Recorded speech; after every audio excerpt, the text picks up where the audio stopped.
మోహన్ బాబు, ఆయన చిన్న కొడుకు మనోజ్ మధ్య అయితే ఆస్తి వివాదాలు ఇంకా కొనసాగుతున్నాయి. ఆస్తి వివాదం విషయంలో మనోజ్ అయితే తగ్గడం లేదు.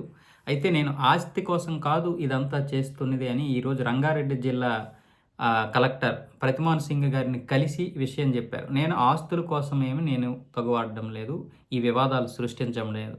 కేవలం మా కాలేజీలో విద్యార్థులకి, కాలేజీల్లో, స్కూల్లో జరుగుతున్నటువంటి విద్యార్థులకి అన్యాయం, నా బంధువులకి అన్యాయం జరుగుతుంది. వారి కోసమే నా పోరాటం తప్ప నా ఆస్తుల కోసం కాదు. అలాగే నా ఆస్తుల్లో కూడా కొంతమంది ఉన్నారు. వాళ్ళని కూడా ఖాళీ చేయించాలి అంటూ కలెక్టర్ దగ్గరైతే విన్నవించారు. ముఖ్యంగా మా నాన్నను అడ్డు పెట్టుకొని మా అన్న ఆడుతున్నటువంటి ఈ నాటకంలో మా అన్నే ప్రధాన సూత్రధారి. మొత్తం ఈ నాటకాన్ని మొత్తం ఆడిస్తున్నది మా అన్నే. నా ఆస్తులతో పాటు మిగతా అన్ని ఆస్తులు కాజేయడానికి చూస్తున్నాడు.